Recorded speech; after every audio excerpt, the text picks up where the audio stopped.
मसीह में अति प्रियो, आज हम परमेश्वर के जीवित वचन में से सुनेंगे। लूका रचित सुसमाचार 17 अध्याय पद संख्या 11 से लेकर 19 वचन। यहाँ परमेश्वर का जीवित वचन यूं लिखा हुआ हम पाते हैं। लिखा है, ऐसा हुआ कि वह यरूशलेम जाते हुए सामरिया और गलील के बीच में होकर जा रहा था। किसी गांव में प्रवेश करते समय उसे 10 कोढ़ी मिले। उन्होंने दूर खड़े होकर ऊंचे शब्द से कहा, हे यीशु, हे स्वामी, हम पर दया कर। उसने उन्हें देखकर कहा, जाओ और अपने आप को याजकों को दिखाओ। और जाते ही जाते वे शुद्ध हो गए। तब उनमें से एक यह देखकर कि मैं चंगा हो गया हूँ, ऊंचे शब्द से परमेश्वर की बड़ाई करता हुआ लौटा और यीशु के पांव पर मुंह के बल गिरकर उसका धन्यवाद करने लगा। और वह सामरी था। इस पर यीशु ने कहा, क्या 10 शुद्ध ना हुए? तो फिर वे 9 कहाँ हैं? क्या इस परदेशी को छोड़ कोई और ना निकला जो परमेश्वर की बड़ाई करता? तब उसने उससे कहा, उठकर चला जा, तेरे विश्वास ने तुझे चंगा किया है। यहाँ तक। आमीन। मसीह में अति प्रिय भाई बहन, माता पिता, आज इस घड़ी हम परमेश्वर का जीवित वचन जो लूका रचित सुसमाचार 17 अध्याय 11 वचन से लेकर 19वें वचन तक हम मनन कर रहे हैं। तो इस समय इस वचन के द्वारा से हम देखते हैं कि किस प्रकार से प्रभु परमेश्वर का अनुग्रह ऐसे ऐसे लोगों के ऊपर भी होता है जिसे सब लोग तिरस्कार कर देते हैं, जिसे समाज में ग्रहण करने के योग्य भी नहीं समझते। उनसे परमेश्वर कितना प्रेम करता है, उनके जीवन में प्रभु परमेश्वर का कैसा रोल है, हम देखें वचन। तो वचन हमें बताती है कि यीशु मसीह जब यरूशलेम जा रहे थे तो वो सामरिया और गलील में से होकर के जा रहा था। सामरिया और गलील प्रदेश होकर के नगर होते हुए वह कहाँ जा रहा था? वह यरूशलेम को जा रहा था। और जब वह यरूशलेम जा रहा था तो उस समय सामरिया और गलील के निकट जब वो पहुंचा तो वो क्या देखता है कि सामरिया और गलील के बाहर, उनके सीमान से बाहर ही बहुत से कोढ़ी, जो कोढ़ बीमारी से ग्रसित लोग थे, उन लोगों का जमावड़ा था। तो मसीह में प्रियो, वचन हमें बताती है, या फिर हम ये बातें स्पष्ट रूप से हम जानते हैं कि उन दिनों यहूदी समाज में कोढ़ बीमारी जिस किसी को होता था उसके बारे में ये बातें कही जाती थी कि वो पापी है, वो अपने पाप के कारण से उस बीमारी से ग्रसित है। जो आदमी पापी है वही आदमी कोढ़ बीमारी से ग्रसित होता है, ऐसा उन लोगों का सोच था। और उन लोगों को छूत की दृष्टि से देखा जाता था। क्यों? क्योंकि ये फैलने वाली बीमारी है। इसलिए जो कोढ़ बीमारी से ग्रसित लोगों को समाज से बहिष्कृत कर दिया जाता था और अपने नगर से बाहर, उन्हें सुनसान इलाके में सीमान से बाहर उन लोगों को पहुंचा दिया जाता था या उनको बाहर निकाल दिया जाता था। और जो उनके शुभ चिंतक होते थे, उनके घर परिवार के लोग होते थे, वे उनको एक जानवर के समान जो है उनके लिए भोजन की वस्तुएं अपने नगर के बाहर छोड़ जाते थे। तो इस प्रकार से उन लोगों का जीवन चलता था। इसीलिए नगर के बाहर ही यहाँ पर कि ये कोढ़ी यीशु मसीह को मिल गए। तो वचन हमें बताते हैं यहाँ पर 10 कोढ़ी हैं। जिन लोगों को कोढ़ की बीमारी है वे समाज से बहिष्कृत किए गए लोग हैं, उन्हें समाज से बाहर कर दिया गया है। जब यीशु मसीह उसी मार्ग से होकर जा रहे थे तो उन्होंने जब यीशु मसीह को देखा तो उन्होंने बड़े विश्वास के साथ पुकारते हुए मसीह से कहा, क्या कहा? हे यीशु, हे स्वामी, हम पर दया कर। मसीह उनके जीवन को जानता था, मसीह उनके परेशानी को जानता था, वे किस परिस्थिति से जूझ रहे हैं मसीह सब कुछ जानता था। और ऐसी परिस्थिति में जब उन्होंने पुकार कर मसीह से कहा कि हे मसीह हम पर दया कर, हे प्रभु हम पर दया कर, तब यीशु मसीह ने कहा कि जाओ अपने आप को याजकों को दिखाओ। ऐसा क्यों कहा? क्योंकि उन दिनों में जो धर्म अगुवे हुआ करते थे उन्हीं लोगों का चलती था। जो याजक थे, महायाजक थे, उन लोगों के न्याय के कारण से ही जितने कोढ़ी लोग थे उन लोगों को नगर से बाहर निकाला गया था। जैसे अभी वर्तमान युग में हम जो देखते हैं, किसी गांव में या किसी पंचायत में किसी को सजा देना हो, ये काम या तो मुखिया करता है या फिर उस पंचायत का जो प्रधान जो होता है तो वही ये काम करता है।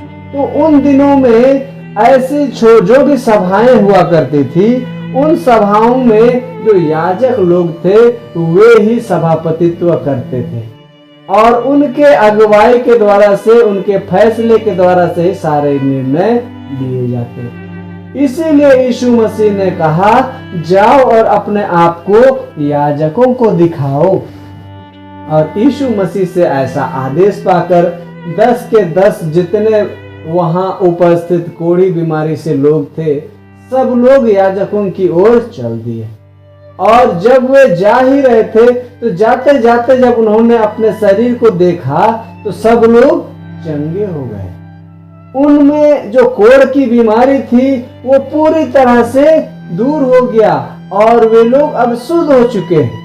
तो जब वे लोग शुद्ध हो गए तो बड़े आनंद के साथ वे लोग याजकों की ओर चल दिए कि देखो हम शुद्ध हो गए हैं, अब हम में किसी प्रकार की कोई बीमारी नहीं है, किसी प्रकार का कोई कोढ़ नहीं है। ये दिखाने के लिए वे याजकों की ओर चल दिए।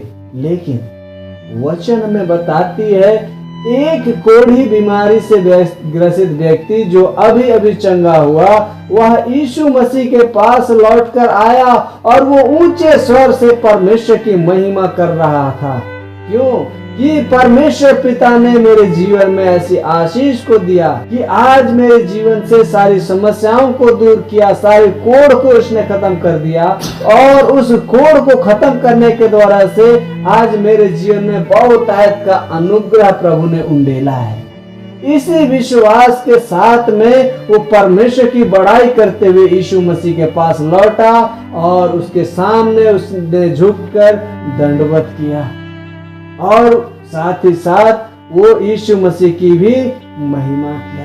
तब यीशु मसीह ने कहा केवल एक ही व्यक्ति को चंगाई मिली है, क्या 10 शुद्ध ना हुए? तो फिर वे 9 कहाँ हैं? क्या इस परदेसी को छोड़ कोई और ना निकला जो परमेश्वर की बड़ाई करता है? केवल यही व्यक्ति को केवल चंगाई मिली है क्या? और बाकी 9 कहाँ हैं?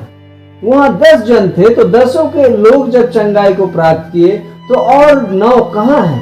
केवल यही व्यक्ति जो एक सामरी व्यक्ति है, केवल यही है एकमात्र जिसे चंगाई मिली है, जो आज परमेश्वर की महिमा करता हुआ वापस लौट आया है। तो वे 9 कहाँ हैं? इसके उपरांत यीशु मसीह ने उस व्यक्ति से जो कि एक सामरी व्यक्ति था उसे कहा जा, तेरे विश्वास ने तुझे चंगा कर दिया है और उसे आशीष देकर यीशु मसीह ने उसे विदा किया। तो मसीह में प्रियो, यहाँ वचन में हमने जो देखा कि 9 जिनके जीवन में प्रभु की आशीष उतरी, जो लोग चंगे हो गए लेकिन कभी लौटकर मसीह के पास नहीं आए, उन्होंने परमेश्वर को धन्यवाद करना उचित नहीं समझा। वे अपने शारीरिक जीवन को स्वस्थ पाकर आनंदित हो चुके और आनंदित होकर वे फरिश्तियों की ओर दौड़ लगाए। तो मसीह में प्रिय, आज हम हर एक लोगों के जीवन में भी हमारी ऐसी ही परिस्थिति है। कैसा? क्या उस सामरी व्यक्ति के समान या फिर अन्य 9 के समान? हम सोचे कि हम उस सामरी की तरह, लेकिन नहीं, हम उन 9 लोगों की तरह हैं कि जिनके ऊपर प्रभु परमेश्वर का अनुग्रह उंडेला गया। जिस प्रकार उन्होंने प्रभु के सामर्थ को अपने जीवन में देखा, तो वैसे ही हम लोग भी आज परमेश्वर के बड़े सामर्थ को, उसके अद्भुत काम को अपने जीवन में देखते हैं। लेकिन उस सामर्थ के काम को अपने जीवन में देखने के द्वारा से हम क्या करते हैं? हम आनंद हो जाते हैं, हम आनंदित हो जाते हैं, हम खुशी मनाने लग जाते हैं और इस आनंद में ऐसे विभोर हो जाते हैं कि हम परमेश्वर को ही भूल जाते हैं। परमेश्वर का धन्यवाद करना हम भूल जाते हैं और उसकी हम महिमा नहीं करते। तो प्रभु में प्रियो, आज परमेश्वर का जीवित वचन हमें बताती है कि यदि हमारे जीवन में प्रभु की अनुग्रह होती है और यदि हम फिर कर प्रभु की ओर वापस आकर हम उसके उस सामर्थ के काम के लिए हम उसका धन्यवाद यदि हम करते हैं, हम उसकी महिमा करते हैं, तो इसके द्वारा से प्रभु परमेश्वर को जब महिमा होती है तो वो आनंदित होता है हमारे लिए। जब प्रभु का सामर्थ हम पर उतरता है और हम प्रभु का इसके लिए धन्यवाद करते हैं, तो इस धन्यवाद के द्वारा से परमेश्वर की महिमा होती है और उस महिमा के द्वारा से प्रभु परमेश्वर बड़े आनंद के साथ हमारे लिए जगह तैयार करता है, हमारे जीवन में वो आशीष देता है, हमारे जीवन में वह छुटकारे को देता है, बशर्ते कि हम बड़े विश्वास के साथ प्रभु में बने रहें। तो निश्चय ही प्रभु में प्रियो, आज के जीवित वचन के द्वारा से हमने देखा कि उन 9 लोग जिन पर प्रभु का सामर्थ रहा लेकिन वे लौटकर नहीं आए और उनके बदले या उनके विषय प्रभु परमेश्वर को निराशा हाथ लगी। प्रभु ने कहा कि वे 9 कहाँ हैं? तो मसीह में प्रियो, निश्चय आज हम हर एक लोग उन 9 लोगों के समान नहीं वरन उस सामरी व्यक्ति के समान बने कि हमारे जीवन में जब प्रभु की अनुग्रह होती है हम उसका धन्यवाद करें, हम उसको महिमा दें, हम उसकी प्रशंसा करें और ऐसा करने के द्वारा से प्रभु परमेश्वर को हमारे जीवन के द्वारा से महिमा मिलेगी और उस महिमा का प्रतिफल यही होगा कि वो बड़े बड़े और उत्तम और भले आशीषों से हमारे लोगों को करेगा। इसीलिए प्रभु प्रियो, हम इस कदर अपने आप को तैयार रखें कि हम प्रभु में बने रहें। उस प्रभु को जब हमने अपना उद्धारकर्ता स्वीकारा है, उसकी महिमा में, उसकी संगति में जब हम पाए जाते हैं तो निश्चय हमारे जीवन के द्वारा से उसको बहुतायत की प्रशंसा मिले। उसके हर एक उत्तम और भले आशीषों के लिए हम उसकी जय जयकार करें। इस जीवित वचन के द्वारा से परमेश्वर पिता हमें बहुतायत की आशीष और अगुवाई प्रदान करें। आमीन। इस समय हम परमेश्वर के महिमा के लिए एक बार फिर से उसकी संगति में आते हैं और हम धन्यवाद के लिए एक गीत गाएं और इस गीत के साथ अपने मन हृदय प्रभु के लिए हम तैयार करें और निश्चय हम इस घड़ी प्रार्थना करेंगे और हम विश्वास रखें कि हमारा प्रार्थना का उत्तर हमारा प्रभु अवश्य देगा। हम गीत गाएंगे, लिखल आहे पतई पतई में तोर नाम प्रभु है, हाय मैं कैसे बुलाबो।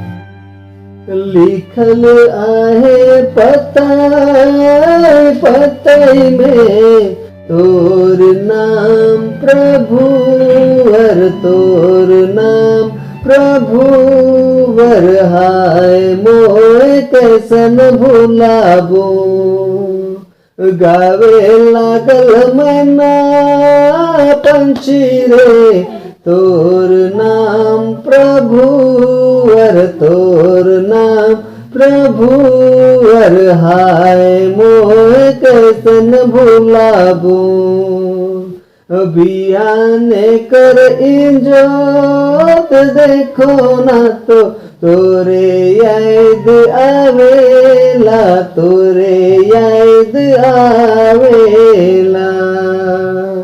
लिखल आहे किरण किरण में तोर नाम प्रभु वर, तोर नाम प्रभु वर, हाय मोय कैसन भुलाबो।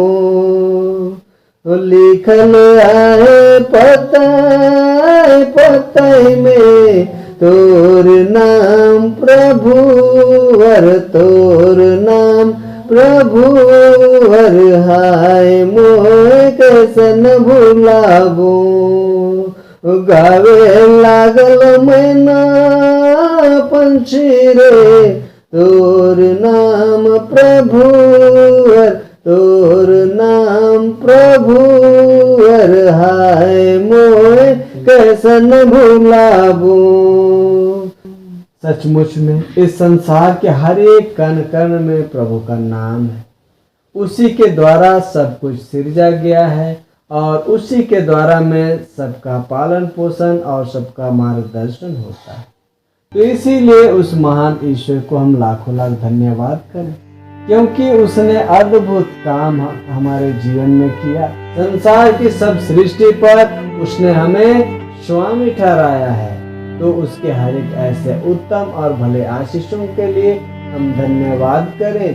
तो आइए इस घड़ी प्रभु के संगति में होकर हमें जैसे अगुवाई होती है, हर एक जन हम प्रभु परमेश्वर से प्रार्थना करें। हे मेरे मन, परमेश्वर को धन्यवाद और उसके किसी उपकार को न भूलें। धन्यवाद धन्यवाद धन्यवाद अनुग्रहकारी सामर्थ्य सेनाओं का यहोवा जीवित प्रेमी खुदा, हम तेरे बेटे बेटियां तेरे पवित्र सिंहासन तले आते हुए तेरी जय जयकार करते हैं। तो उसको आदर महिमा और प्रशंसा हम बहुतायत के साथ देते हैं कि निश्चय प्यारे खुदावंद तू आप हमारे संग साथ होकर हर प्रकार के उत्तम और भले आशीषों से हमें तृप्त रखा। पूरे दिन भर के जीवन में हम हर एक को संभाले रखा। सब प्रकार के संकट दुख विपत्ति अचानक मृत्यु और सब प्रकार के बड़े जोखिमों से तूने हमें बचा लिया प्रभु। और आज अपने महिमा के निमित्त अपने संगति में एकत्रित होने दिया कि तेरी पवित्र संगति में होकर हम तहे दिल से तेरा धन्यवाद करें। निश्चय प्रभु परमेश्वर हम हर एक तेरे बेटे बेटियां हैं, तेरी पवित्र सिंहासन तले आते हुए तेरी जय जयकार करते हैं। ओ प्रभु परमेश्वर तू आप अपने उपस्थिति हमारे बीच में होने दे, क्योंकि वचन में तू आप कहता है जहाँ 2 या 3 मेरे नाम से एकत्रित होते हैं मैं वहां पर उपस्थित रहता हूँ। निश्चय प्रभु परमेश्वर हम तेरे बेटे बेटियां हैं, तेरे पवित्र नाम के निमित्त पूरा संगति में होकर तेरे निकट आते हैं प्रभु। और ये दुआ करते हैं जीवित खुदा की अपनी उपस्थिति हमारे बीच में होने दे, ताकि हम हर एक जन तेरी आत्मा से भर जाएं। क्योंकि प्रभु परमेश्वर यह विश्वास रखते हैं कि हमने तुझे पुकारा है और तूने हमारी सुन ली और पवित्र आत्मा में होकर हमारे बीच में उतर आया। तू पवित्र आत्मा में होकर हमारे बीच मंडलाता है। तो जिससे जीवित खुदावंत हम तेरी विनती करते हैं प्यारे खुदा कि हम हर एक जन को तेरी आत्मा से भर दे, अपने आत्मा से छू ले प्रभु, ताकि हम हर एक जन आज इस घड़ी शुद्ध और पवित्र हो जाएं। हर एक जन प्रभु परमेश्वर तेरी आत्मा से इस कदर चलाए जाएं कि तेरी पवित्र इच्छा के द्वारा से हम जीवन बिताएं। निश्चय जिस प्रकार हमने वचन में देखा कि हाँ प्रभु परमेश्वर नगर से बाहर पड़े हुए उन कोढ़ियों के जीवन को जब हमने देखा कि वो कैसे दयनीय स्थिति में गुजरते थे, पूरे संसार के लोग उनके नगर के लोग उन्हें नहीं मानते थे, सब लोगों ने उन्हें छोड़ दिया। लेकिन प्रभु परमेश्वर जब बड़े विश्वास के साथ उन्होंने तुझे पुकारा कि हे प्रभु हे स्वामी हम पर दया कर, और प्रभु परमेश्वर तू आप दया और करुणा से भर गया और प्रभु परमेश्वर तूने उनके जीवन में आशीष को उंडेला। तूने उन्हें कहा जा अपने आप को याजकों को दिखा, और वे उसी घड़ी से वे चंगे हो गए। निश्चय प्रभु परमेश्वर कल जैसा तू आप सामर्थी था, आज भी वैसा ही सामर्थ्य है और युगानुयुग तक तेरा सामर्थ्य ही बना रहे। मेरे सामर्थ्य राजा, हम हर एक जन के जीवन में आज तरह तरह की समस्याएं हैं, तरह तरह की परेशानियों को लिए हम तेरी संगति में आते हैं। तरह तरह की बीमारी रोग दर्द और पीड़ाएं जो हमें काबू किए हुए हैं, वो प्रभु परमेश्वर प्रतिदिन हमारे शरीर को ऐसे दुर्बल किए जा रहे हैं कि प्रभु परमेश्वर दुर्बलता में तेरी महिमा हमसे नहीं हो रही। वो प्रभु परमेश्वर हमारा मन हमारा आत्मा तो चाहता है कि हम तेरी सेवा करें, हम तेरी महिमा करें, लेकिन हमारा शरीर हमारा साथ नहीं दे रहा। ओ जीवित खुदा हम तेरी दुआ मांगते हैं जीवित खुदावन कि तू हमारे जीवन से सारे ऐसे दुख और पीड़ाओं और बीमारियों को दूर कर दे, ताकि हम सकुशल जीवन के साथ तेरी महिमा करें, तेरी सेवा आराधना करें, हम तेरी जय जयकार करें, धन्यवाद की महिमा का बलिदान हम तुझे अर्पण करें। तो निश्चय जीवित खुदा तू हमारे संग साथ होकर के प्रतिदिन हम हर एक के जीवन के संग साथ होकर इस्तेमाल कर कि प्रभु परमेश्वर तेरी पवित्र इच्छा के द्वारा से हम जीवन बिताएं। पिता परमेश्वर, हाँ सचमुच में हमने पिछले जीवन में पाप और गुनाहों में अपने जीवन व्यतीत किया, तेरे विरुद्ध में हमने तरह तरह के काम किए और इसके द्वारा से हम तेरे दंड के भागी हुए, हम तुझे क्रोधित किए। लेकिन तो भी प्रभु परमेश्वर, हाँ हम गिड़गिड़ाते हुए तेरे निकट आते हैं, अपने पापों से पश्चाताप करते हुए तेरे निकट आते हैं और हम तेरी दुहाई कर देते हैं प्रभु परमेश्वर कि तू आप हम हर एक के जीवन में तेरी आशीष को दे। हमने जो गलतियां किए, जो गुनाह किए, उनका लेखा हमसे न ले, वरन अपनी महान दया और करुणा के द्वारा से आज हमें छुटकारा दे और तेरी आत्मा आज हमें इस्तेमाल करे कि प्रतिदिन प्रभु परमेश्वर हम सच्चे पश्चातापी मनों के साथ प्रभु तेरे मार्ग में चले, तेरे उस सत्य की खोज में हम नित्य बने रहे। और निश्चय प्रभु परमेश्वर सारे उत्तम और भले आशीषों के लिए हम तेरी जय जयकार करते हैं और प्रभु पुनः प्रार्थना करते हैं, हमारे जितने उत्तम और आवश्यकताएं और भली वस्तुओं की दरकार है प्रभु, हमने तुझसे नाम लेकर नहीं मांग पाया हो, तो ऐसे हर एक उत्तम और भले आशीषों के लिए तुझसे दुआ करते हैं। अपने स्वर्गीय भंडार से हमें तो आप संत में मोहताज के साथ प्रदान कर और दीनता की प्रार्थना उदारकर्ता मसीह यीशु ख्रिस्त के नाम से मांगते हैं। दया सुन और महिमा के निमित्त स्वर्ग राज्य में ग्रहण कर, आमीन। सारी बातों के लिए हम प्रभु का धन्यवाद करते हैं और जितने आशीष अनुग्रह नाम लेकर नहीं मांग पाए हो, तो सारी बातों के लिए हम प्रभु की प्रार्थना के द्वारा शेष खड़ी हम प्रार्थना करें।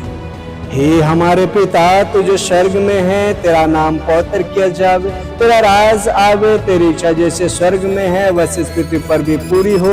हमारे प्रतिदिन की रोटी आज हमको दे और हमारे अपराधों को क्षमा कर जैसे हम भी अपना अपराधियों को क्षमा करते हैं, और हमको परीक्षा मत डाल परंतु बुराइयों से छुड़ा, क्योंकि राज और पराक्रम और महत्व सदा तेरे हैं, आमीन। और हमारे प्रभु यीशु ख्रिस्त की दया, ईश्वर का प्रेम और पवित्र आत्मा का मेल मिलाप हम सबों के साथ रहे, आमीन।